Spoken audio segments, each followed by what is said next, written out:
Assalamualaikum warahmatullahi wabarakatuh. Halo, perkenalkan nama saya Putri Ayu Kartika. Saya dari Prodi PGSD Universitas Muhammadiyah Palangkaraya Kampus 3 Pulang Pisau dengan NIM 22.23.026.520. Di sini saya akan menyampaikan materi tentang evaluasi pembelajaran di SD.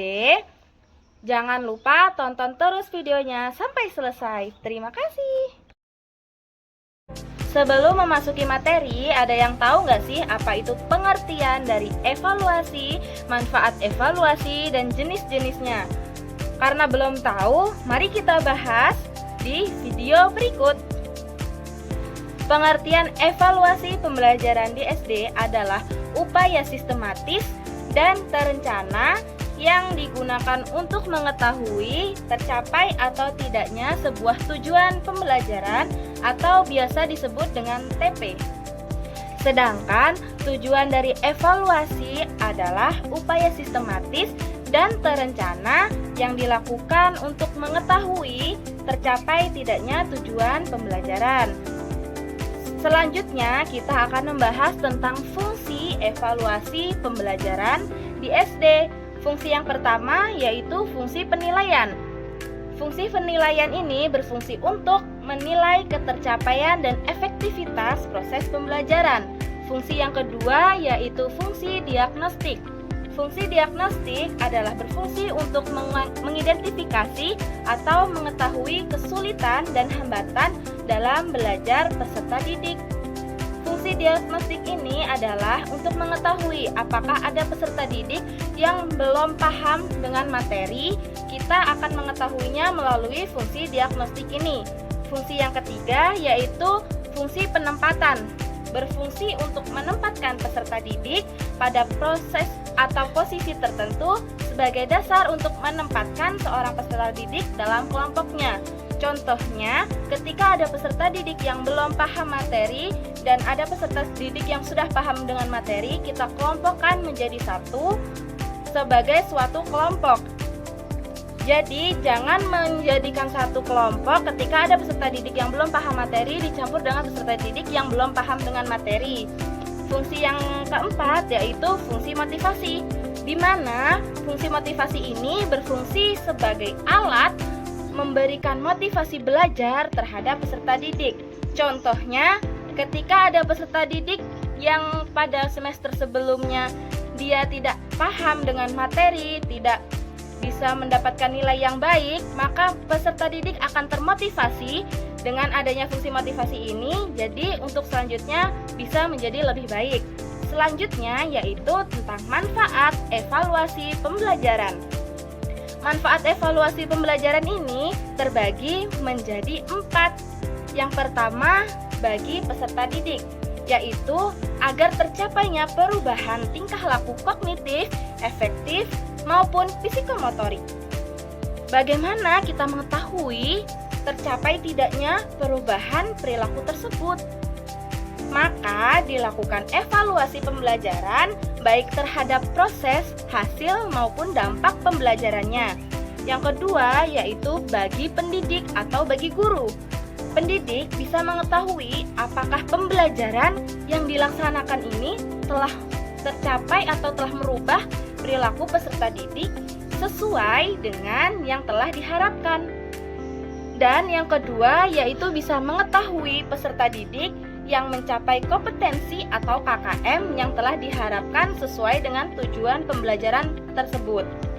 Yang ketiga yaitu bisa mengetahui tingkat ketepatan pengalaman belajar atau materi pembelajaran yang diberikan.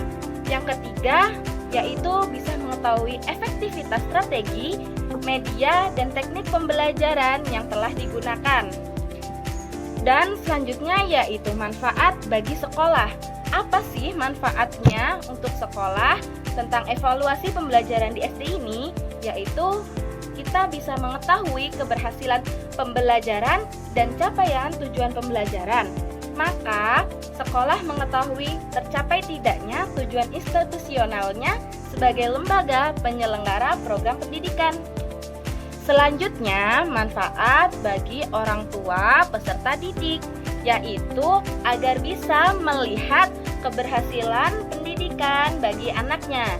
Itu tadi beberapa manfaat evaluasi bagi pendidikan untuk peserta didik, pendidik atau guru, untuk sekolah, dan untuk orang tua. Selanjutnya, kita akan belajar tentang jenis-jenis evaluasi pembelajaran. Jenis-jenis evaluasi ini terbagi menjadi 3, yaitu yang pertama formatif, yang kedua ada subsumatif, dan yang ketiga yaitu ada sumatif. Apa sih formatif, subsumatif, dan sumatif itu? Formatif adalah pembelajaran atau evaluasi yang diberikan kepada peserta didik pada akhir pembelajaran, yang disebut biasanya seperti ulangan harian. Yang kedua yaitu subsumatif. Subsumatif ini biasa kita sebut dengan ulangan tengah semester atau disebut juga UTS. Yang ketiga yaitu sumatif. Sumatif ini adalah biasa kita sering sebut yaitu dengan ulangan akhir semester atau UAS.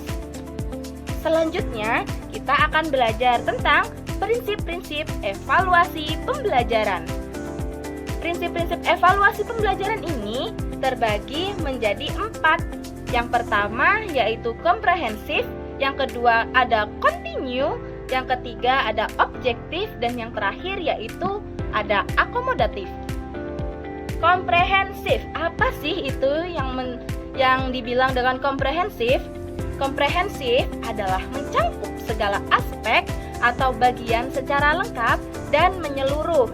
Sedangkan continue itu berlangsung secara terus-menerus tanpa henti atau biasa disebut dengan berkesinambungan.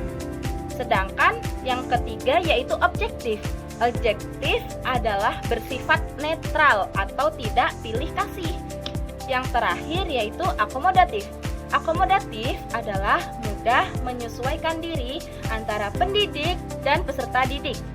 Selanjutnya yaitu kita belajar tentang tahapan evaluasi pembelajaran di SD. Yang pertama ada perencanaan, yang kedua ada pelaksanaan, yang ketiga yaitu pengolahan data, yang keempat pemanfaatan, dan yang terakhir yaitu evaluasi. Yang pertama yaitu kita membahas tentang perencanaan. Apa sih yang dimaksud dengan perencanaan ini? Perencanaan ini adalah setiap kegiatan harus dimulai dari perencanaan.